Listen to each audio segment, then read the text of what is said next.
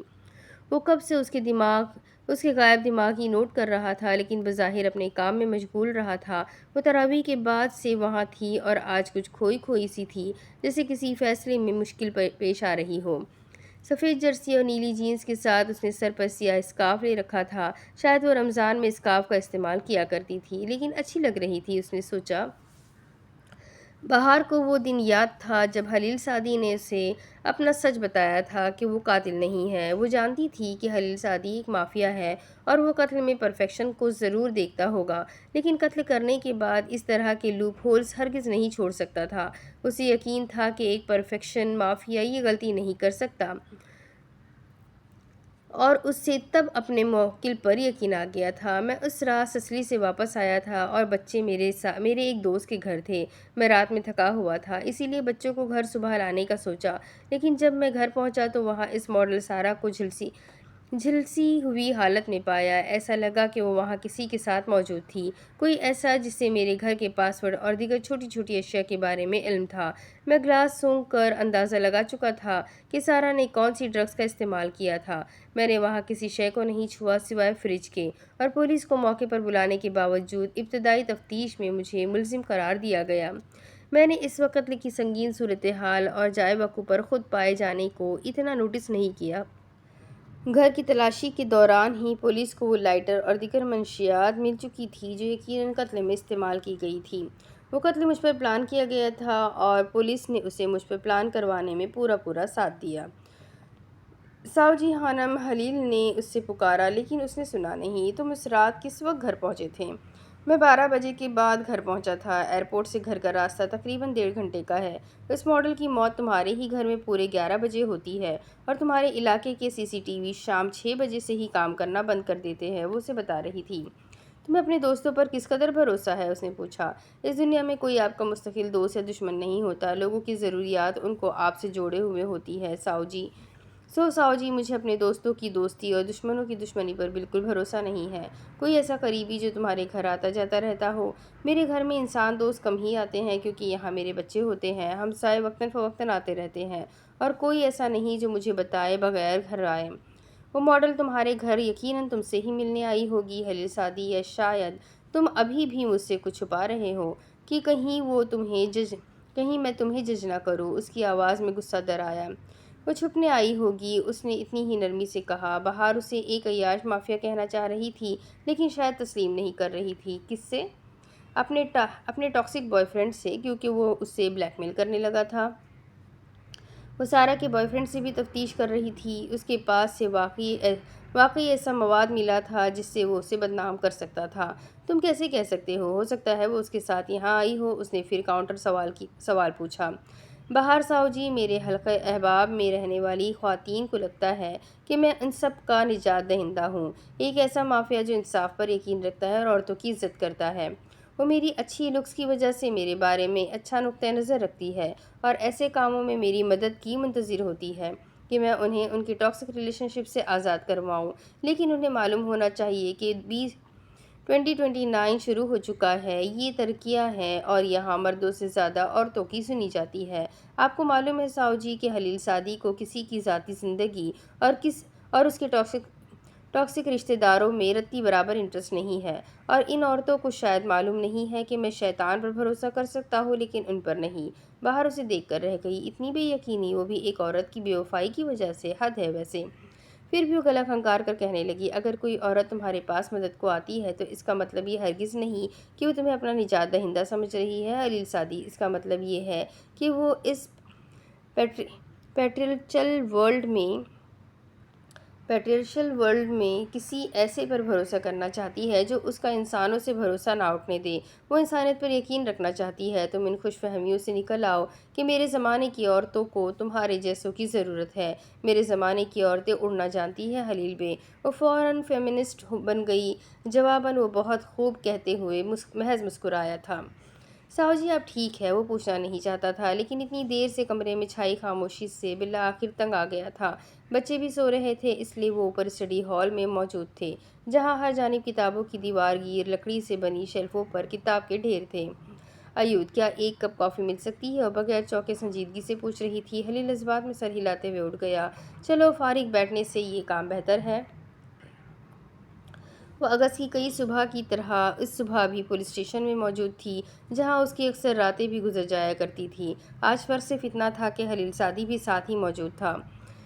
اس نے ہر طرح کی تفتیش ان سے کروائی تھی، ہر طرح کا ثبوت ان سے لیا تھا، لیکن مقتولہ کے بوائے فرینڈ کا کرمنل ریکارڈ اسے نہیں ملا تھا، اور خلیل اسے فرار ملزم کی کرمنل ہسٹری بتا چکا تھا، بلکہ دکھا چکا تھا۔ وہ انفارمیشن کا سورس نہیں بتاتا تھا، لیکن اس کا سورس اتنا فلیکسیبل ضرور ہوتا تھا کہ وہ آسانی سے ڈھونڈ کر عدالت میں پیش کر سکے۔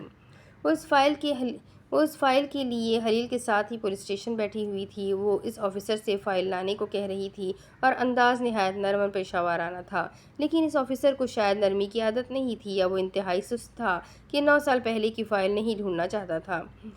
بک عادل، دیکھو عادل، میں ہوں ایک بدنام زمانہ مافیا، اغوا، قتل اور ہراس پھیلانے سے میری روزی روٹی چلتی ہے، اور یہ میرے پسندیدہ ترین کام ہے۔ لیکن تم ٹھہرے، ایک سرکاری پولیس آفیسر جو اس وقت ہمارے درمیان ہوئی گفتگو کو ریکارڈ کر رہا ہے، جو کہ یقیناً ایک غلط حرکت ہے۔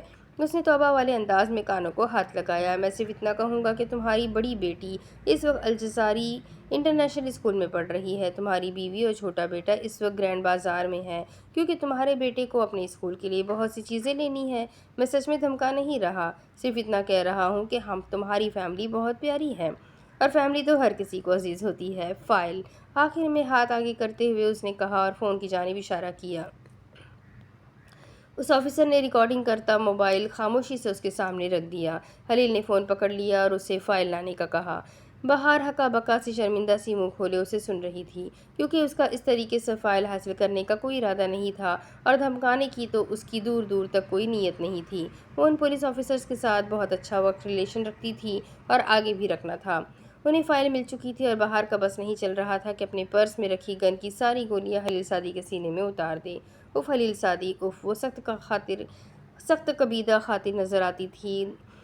بہار نے وہ مسکراہٹ روک کر اسی کے انداز میں استفسار کر رہا تھا، تمہیں کسی معصوم کو ایسے خوفزدہ کرتے ہوئے شرم بھی نہیں آئی؟ وہ تعصب سے پوچھ رہی تھی۔ ویل، میں شرم پروف ہوں۔ اس نے شانے اچکائے تھے۔ مدعا فائل حاصل کرنا تھا جو وہ کر چکے تھے۔ بہار کی ملامت مانی نہیں رکھتی تھی۔ تمہیں کسی کی فیملی پر ایسے نظر رکھوانے پر بھی شرمندگی نہیں ہوتی؟ کچھ تو پردہ رہنے دیا کرو لوگوں کا۔ اللہ اللہ، یا اللہ اللہ ساؤ جی، میں نے کسی پر بھی نظر نہیں رکھوائی۔ اس کی بیٹی وہاب کی کلاس فیلو ہے، اور اس کی فیملی کو چند دن پہلے ہی وہاب کے اسکول میں دیکھا تھا۔ یقیناً بیٹے کا داخلہ کروانے آئے ہوں گے۔ میں نے تو صرف اندازتاً کہا تھا، اب سچ نکل آیا تو میری کیا غلطی؟ وہ بڑے آرام سے کہہ رہا تھا۔ اب وہ اپنی مافیا سرگرمیاں بہار سے ڈسکس کرنے سے تو رہا۔ وہ کتنا بے ضرر سا تھا، پھر اس پر حملہ کیسے کروا سکتا تھا؟ بہار کو اس وقت بھی صرف یہ سمجھ نہیں آ رہا تھا۔ ساؤ جی کا ہوا وہ واپس آیا تو اسے ہنوز سوچوں میں غلطہ پایا، اور شدید خوف زدہ ہوا۔ اسے کپ پکڑا کر اپنا کپ تھامے سامنے کی کرسی پر بیٹھ گیا۔ شکریہ، مبارک ہو، کل تمہاری آخری پیشی ہے، فائنلی تم یہ کیس جیت جاؤ گے، بہار نے سنجیدہ نظر سے اسے دیکھتے ہوئے کہا۔ وہ شیور اسی لیے تھا کیونکہ پروسیکیوٹر بابر کے 2 گواہوں نے گواہی نہیں دی تھی، اور انہیں ان گواہان پر گیو اپ کرنا تھا۔ ساؤ، یہ سب آپ کی وجہ سے ممکن ہوا ہے۔ اس نے شکر گزاری کا بھرپور مظاہرہ کیا۔ فی الوقت وہ اس سے زیادہ کچھ نہیں کر سکتا تھا۔ خلیل بے، کوئی انسان اپنے محسن کو دھوکہ کیسے دے سکتا ہے؟ وہ سرسری سے انداز میں پوچھ رہی تھی۔ انسانی فطرت ہے، میں کیا کہہ سکتا ہوں؟ اس نے بھی سرسری سے جواب دینے کی کوشش کی، البتہ خلیل سعدی اس کا اشارہ بخوبی سمجھ گیا تھا۔ وہ شروع دن سے اس موضوع پر بہار کا رد عمل دیکھنا چاہ رہا تھا۔ ہمیشہ غلط کہتے ہو تم۔ جس دن میں اس گھر میں آئی، اس دن تم ہادی کو بھی یہی جھوٹی ترغیب دے رہے تھے۔ انسانی فطرت میں ہمدردی، محبت، احسار، یقین اور اعتبار بھی آتا ہے۔ ہر انسان کو ایک ہی لینس میں مت دیکھا کرو۔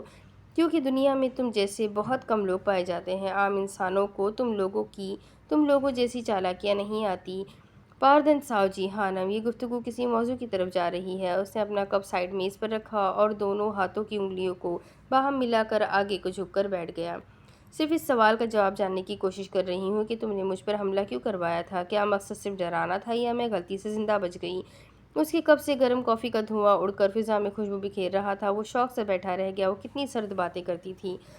کس نے کہا وہ حملہ میں نے کروایا تھا؟ وہ سارا معاملہ سمجھ گیا۔ میرے اپنے سورسز نے، آپ کے سورسز نے آپ کو آدھی معلومات دی ہے زاؤ جی۔ وہ حملہ میں نے ڈان ویٹو کے کہنے پر کروایا تھا۔ لیکن آپ سارا سچ کیسے جانتی؟ لیام تو انسان دوستوں کی دنیا کو کب کا خیر بات کہہ چکا ہوا ہے۔ بہرام وہ معلومات آپ کو دیتا تھا جو سلطان عمر کہتا تھا، اور آپ کا اسسٹنٹ کاغان، وہ تو ابھی بچہ ہے۔ اس کے علاوہ کیا سورسز ہے آپ کے؟ وہ بڑے آرام سے پوچھ رہا تھا۔ تم ہمیشہ اتنے کانفیڈنٹ کیسے رہ لیتے ہو جیسے تم سے کوئی غلطی ہو ہی نہیں سکتی؟ تم نے میرے پیچھے بھی بندے لگوائے ہیں؟ وہ ناگواری سے پوچھ رہی تھی۔ انسان دوستوں کی دنیا میں ڈان ویٹو ایسے ہی تو نہیں بنا جاتا ساؤ جی، کچھ تو ہے مجھ میں۔ وہ شانے اچکا کر بولا۔ بہت جلد تم انسان دوستوں کا برا وقت شروع ہونے والا ہے۔ حلیل سعدی لکھوا لو۔ اس نے بائیں ہاتھ سے گویا ہوا میں ہی کچھ لکھ ڈالا تھا۔ کافی ختم کر کے وہ اٹھ کھڑی ہوئی۔ وہ کافی اچھی بناتا تھا۔ ایک نصیحت کروں زاؤ جی؟ وہ گردن اٹھائے اسے دیکھ رہا تھا۔ اور میں انسان دوستوں کی نصیحت کو اس قابل نہیں سمجھتی کہ اس پر عمل کیا جائے۔ انسانی فطرت سیلفش ہی ہوتی ہے۔ کوئی اپنے فائدے کے سوا کسی کی مدد نہیں کرتا۔ ساؤ جی، ہر انسان کو اس کی ضرورت آپ سے جوڑے ہوئے ہے۔ دھیان رکھا کریں کہیں دل نہ ٹوٹ جائے۔ وہ اسے دروازے کی جانب اشارہ کر رہا تھا کہ وہ اسے چھوڑنے نیچے تک جا سکتا تھا۔ بہار چند لمحے ایسے ہی کھڑی رہی، پھر گہرا سانس لیا۔ یہ آدمی اور اس کی زمانی باتیں دونوں ہی بھاڑ میں جائے۔ کیا تمہیں اوریگامی کرنا آتا ہے؟ اس نے بات برائے بات پوچھی۔ وہ چونکا۔ اوریگامی؟ اسے کوئی یاد آیا تھا۔ انسان دوستوں کے پاس اتنا وقت نہیں ہوتا ساؤ جی۔ اس کے آگے سیڑھیاں اترتے اس نے سنبھل کر لاپرواہی سے جواب دیا۔ ہو سکتا ہے کسی سے بنواتے ہو؟ اس نے اصرار کیا۔ اور بنا کر کیا کرتا ہوں؟ شاید کسی پروسیکیوٹر کو ڈراتے ہو؟ وہ بھی شانے اچکا کر کہہ رہی تھی۔ وہ آخری سیڑھی پر رکا اور اس کی جانب مڑا۔ وہ اس سے 2 سیڑھیاں اوپر کھڑی تھی۔ آپ حلیل سعدی کے بارے میں کچھ بھی نہیں جانتی ساؤ جی؟ کچھ بھی نہیں۔ میں ان پرانے زمانے کے تر کھیلوں سے کافی آگے بڑھ آیا ہوں۔ امید ہے اوریگامی والے آپ کو نقصان نہیں پہنچائیں گے۔ بہار کے گلے کی ہڈی ابھر کر معدوم ہوئی تھی۔ کیا وہ جانتا تھا؟ ایک لمحے کے لیے اسے آج پہلی مرتبہ حلیل سعدی سے خوف آیا تھا۔ اس کی سرد آنکھوں میں کچھ تھا کہ وہ پلک تک نہ جھپکا سکی تھی، کوئی تائید یا تردید نہ کر سکی تھی۔ آئے؟ وہ واپس مڑا اور دروازے کی جانب بڑھا۔ وہ خاموشی سے چلتی اس کے پیچھے آئی۔ دروازے پر رک کر اسے غور سے دیکھا۔ شاید وہ کسی اور دنیا کا انسان تھا، اتنا پرسکون، نڈر اور نرم دل کہ وہ اسے فرشتہ سمجھنے لگے۔ لیکن وہ مافیا باس تھا، اتنا ہی ظالم، بے حس اور گناہ گار۔ وہ مافیا باس کیسے بنا تھا؟ شاید کسی سے اپنی بیوی کی موت کا بدلہ لینے کے لیے، اور وہ اس کسی کو بخوبی جانتی تھی۔ ہاں، ایسا ہی ہوگا، ورنہ حلیل سعدی تو ایک رحم دل فرشتہ صفت انسان تھا۔ وہاب اور ہادی کے ساتھ اس کا باپ کی شفقت بھرا رویہ سراہے جانے کے قابل تھا۔ میں آپ کو اپنی تصویر بنانے سے نہیں روکوں گا ساؤ جی۔ وہ اسے دیکھتے ہوئے نہ جانے کیا کیا سوچنے لگی تھی کہ اس کی آواز سن کر خفتزدہ سی سیدھی ہوئی۔ کیا لیزا سے بہت محبت کرتے تھے حلیل؟ اس نے گڑبڑا کر پوچھا تھا، اور حلیل سعدی اپنی جگہ ساکت ہو گیا تھا۔ وہ اس سے کیا پوچھ رہی تھی؟ حلیل سعدی نے اعتراف کیا تھا کہ یہ عورت ویسی نہیں ہے جیسی نظر آتی ہے۔ اس کے اندر کئی گہرے راز دفن تھے۔ وہ بس ایک مضبوط عورت ہونے کا ناٹک کرتی ہے، اور دور کہیں یہ بھی باقی عورتوں جیسی ہے۔ لیکن اس میں کچھ تو خاص تھا کہ وہ اس سے کوئی جواب نہیں دے سکا۔ وہ اسے نہیں بتا سکا کہ لیزا اور اس کی شادی محبت کی نہیں، اقتدار اور طاقت کی شادی ہے۔ ایک مافیا اصول تھا جو اسے پورا کرنا تھا، اور اسے کرنا پڑا تھا، ورنہ بیوی کا مرتبہ اور عزت اپنی جگہ۔ وہ لیزا سے محبت نہیں کرتا تھا۔ پاردن، میں پرسنل ہو گئی تھی۔ چلتی ہوں، گلے گلے، خدا حافظ، وہ سادگی سے کہہ کر گھر کا دروازہ پار کر گئی، اور وہ وہیں کھڑا اسے باہر جاتے ہوئے دیکھتا رہا۔ آخری نگاہ اس کے بائیں ہاتھ میں پہنی انگوٹھی پر تھی۔ وہ وہیں کھڑا رہ گیا۔ آج کئی سالوں بعد کسی نے اس سے لیزا کا پوچھا تھا، اور وہ پتھر ہوا تھا جو اپنی جگہ سے ہل نہ سکا تھا۔ اب اس کے آگے کی سٹوری میں آپ کو اگلی ویڈیو میں سناؤں گی کہ آگے کیا ہوگا۔ ناول بہت انٹرسٹنگ، بہت مزیدار ہے، بہت انفارمیٹیو ہے۔ آئی ہوپ آپ سب کو اچھی لگ رہی ہے۔ تو جلدی سے ویڈیو کو لائک کریں، چینل کو سبسکرائب کریں، بیل آئیکن کو ضرور دبا دیں، اور اپنے کانٹیکٹس میں ناول کو شیئر کرنا بالکل بھی نہ بھولیں، اور ساتھ ہی ساتھ کمنٹ کر کے مجھے ضرور بتائیں کہ آپ کو ناول کیسا لگ رہا ہے۔ تو چلو ملتے ہیں اگلی ویڈیو میں، تب تک کے لیے اپنا خوب سارا خیال رکھیں، مجھے بھی دعاؤں میں یاد رکھیں۔ اللہ حافظ۔